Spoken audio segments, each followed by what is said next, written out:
case you guys were thinking about investing in something, I'll give you the pros and cons of a trailer versus a van. Okay? So I'll give you all the pros and cons before you go ahead and make the jump. And I'm talking trailer versus van because this is a crossroad if you're a mobile DJ. This is a crossroad you will get to one day in your career if you decide to go, where you have to get to, you have so much production, you have so much shit to bring, you need something bigger, right? Because I'm sure there's a lot of people watching this well, bro, I fit all my shit in my Honda Civic, no problem, right? I fit it in the back of my SUV, the seats go down, it's flat, it's great. But when you get to a certain point, when you're bringing 30 up lights, you're bringing spotlights, trussing, and if you have furniture, for sure, you're going to need a big cargo space. You can't do it with just a regular vehicle, right? So you got to either go van or trailer, or box truck, I guess. But that's a van, trailer, or box truck. We'll just put van in the box truck category, right? But there's actually, there's similar cons to a box truck as there is a trailer. Let's just talk about the pros and cons, okay? Just to help you out, in case you're thinking about doing this. Maybe it's your New Year's resolution, right? Maybe this year, 2022, I'm going to buy me a trailer or a van, right? Which one to buy? So we'll talk about trailers first, okay? The pros. You could tow it with an SUV or a pickup, so you don't have to, vans, they're work vehicles. So, they're not as comfortable. They don't have as much technology. They don't have all, the newer ones have stuff, but generally speaking, obviously, you're going to be more comfortable in a regular, pickup truck or SUV than you are in some type of a work truck, right? You don't need to buy another vehicle altogether, so it's a lot cheaper, right? Because buying a van, the vans are expensive. Even the used ones, they're 20 grand, easy. You want to buy a new one, 30, 40 grand. So you're spending big money for a whole separate vehicle. You're putting insurance on that vehicle, registration on that vehicle. It's just a lot more expensive to have a second vehicle rather than just towing something with the vehicle you already use for, your daily. Trailers are more customizable.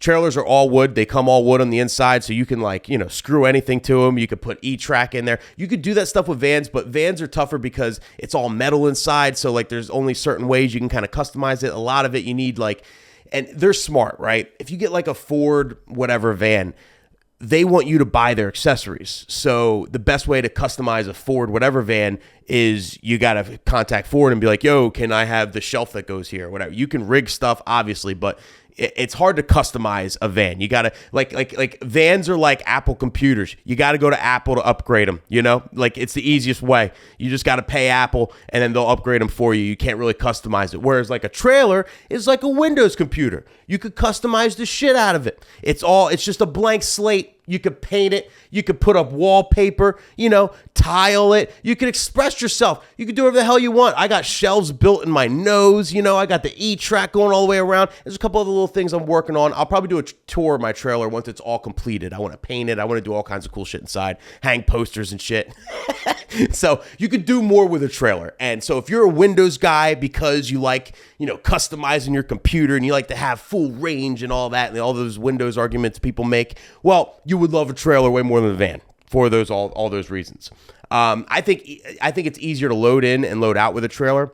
If you think about it, especially if you get a trailer, you got to get the castle door, right? You got to get the whatever door that comes down, so it's like your ramp. Big major key. You're goofy if you don't get that. And it's so cool because you just bring down the door and then the trailer can come with to cover the gap of the hinges and then to make it smooth going up, and you just roll in, roll out. Super easy. You do roll in, roll out with a van, but you have to use your own ramp. The ramps aren't as good. They're not as big. It's tougher. You don't want to if it's icy or something, you're in the middle of blizzard. I've seen it where your case goes off the ramp and you got to catch the case. It's a super big pain in the ass, just something to consider. If you're not driving a van, you don't look like you rape kids. That's a plus in my opinion, And listen, some of my best friends that are DJs drive white vans, and I get why they drive white vans. We're going to talk about those pros in a second. So don't get offended on me, but damn well a white van. They're people that rape kids drive those things, so it's one of those just stigmas. It's a stigma that comes with a white van that you got to deal with. So for me, if I was going to drive a van, if I was going to buy a van, I would buy the black one. I would buy a different color, anything but white. I feel like white's the worst color you can get in this situation, and then cheaper overall. Now, the cons of the trailer. And there's some big cons. I'm not going to lie, okay? There's a big learning curve. You got to learn how to back it up. That's not easy. I jackknifed it within the first 3 months when I first got my trailer. Santi was there. No, Santi wasn't there. No, it happened right before Santi came. But yeah, I literally just backed up quick. I thought I knew my shit. Jackknifed it, smashed the side of my truck, had to fix that, right? It's hard. Once you get it down, it's a piece of cake. The bigger the trailer, the easier it is to back up and all that. But there is a learning curve. It's not easy to back up. Like it takes a little while. Definitely takes some practice, especially to do like weird shit and tough situations, real tight shit. Definitely takes time.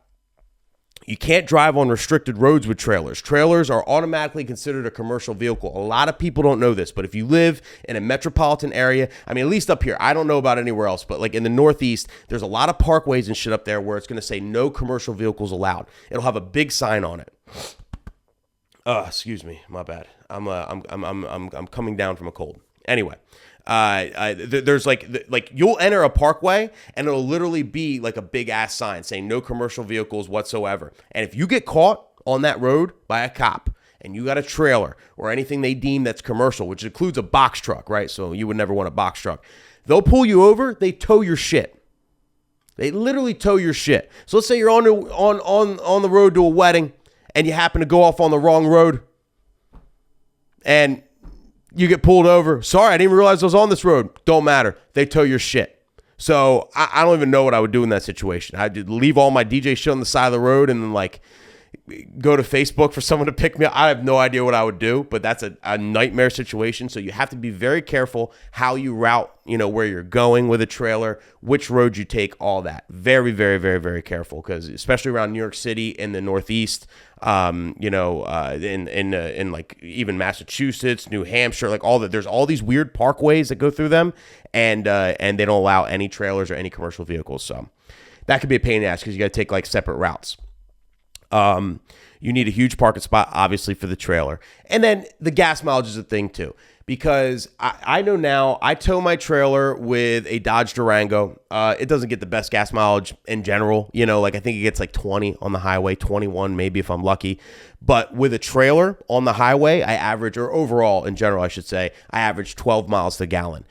Which in today's America sucks. Every 3 miles costs me $1 fucking dollar. It's so much money.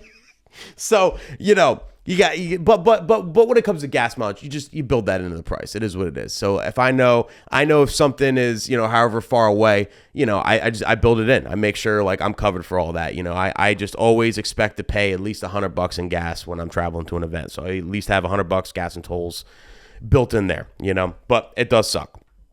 Now let's go on the flip side of things. Let's talk about vans, right? What are the pros and cons of vans? Should you get a van? The pros, it's easy to park. It's easy to drive. There's no restrictions. You can bring them anywhere, okay? You can bring them anywhere. They're not considered commercial. Bring them anywhere. And then you get great gas mileage with them too, especially the newer ones. These vans get, in the 20s all day. I know some of my friends, they've said they get like 22, 23 miles per gallon. With a full load, everything, maybe some of them are better or whatever, but definitely way better than 12, way better than pulling a trailer, so it's definitely cheaper in that aspect, but you got to buy it and you got to register it and you got to insure it. So the money you save in gas, you're making up for the back end for sure, but it is easier to park, easier to drive. You can bring it anywhere. You don't have to worry about city. If you work in the city all the time, you should always have a van. There's no other. Having a trailer would be goofy to me. But the cons, right? You look like a pedophile. They're more expensive to buy. Loading in and loading out is a little more difficult, in my opinion, with the ramps and stuff, right? You don't have like the big door. And then there's less possible space, and it's tougher to customize, You can get them with tons of space. I mean, they do come pretty big, but trailers, you can always get a trailer that's a little bigger than a van that's going to be wider and, have more space. And then like, vans are tough. They have like the bumpy floors. So like if I had a van, I would figure out some way to put like down a flat floor, so it's not like you're going through all the bumps with the casters and you're like, it can be it's a tougher thing, But whether you got a van or whether you got a trailer or a box truck or whatever big thing you use to move your stuff, when you buy it, you need to know there's one thing that's going to happen, okay? If you go van, trailer, whatever direction you decide to go, you need to keep in mind that there is one thing that's going to happen to you, okay? One thing. And that is all your fucking friends are going to ask you to help them move. It's going to happen, okay? So don't post it on Facebook. I was so proud of my first trailer. I went right on Instagram, went on Facebook. Look at me, I got a trailer. Ah, look at this. Look how beautiful it is. I bought it myself, right? I'm so proud. It's in my name, people, right? I got me a trailer. I'm moving on up in the world. I didn't realize the shitstorm of messages that were coming my way. Yo, man, I'm moving in a couple weeks. I saw you got that trailer. Huh? Can you help me out? Got a big move coming up. Don't worry, it's not a lot of stuff. It's never a lot of stuff. It's not that much. I got a small house. You don't realize how much shit you have until you move it, okay? Anybody who's moved knows that. But yeah, get ready for those calls, people. Because you got the trailer. You got the van. You got the box truck. You got the space. You're basically a moving professional. I mean, you own the equipment, right? Just add a couple blankets and you're good. Just get prepared for that. But yeah, I just want to talk about that in case you guys were in between or thinking about getting one or whatever. Those are the pros and cons. Generally speaking, I'm borderline. I kind of should have a van because I do work in the city a lot. I would say 20% of my events are in the city, but Philly, I never work in New York City. I hate it there. Philly, I work a lot, but when it comes to Philly and even AC, it depends where you're at. There's a lot of places where there are places to park. There are places to load in, load out. You can make it work with a trailer, and because they're smaller cities, it just depends. You got to know where you're going to be ahead of time and know if you do have to rent something or not. So it works for me. But if you're in the city all the time, I do recommend a van. It just makes more sense, and overall, it's worth the investment. And it's a big ass write-off too. So, it's way bigger write-off than a trailer would be.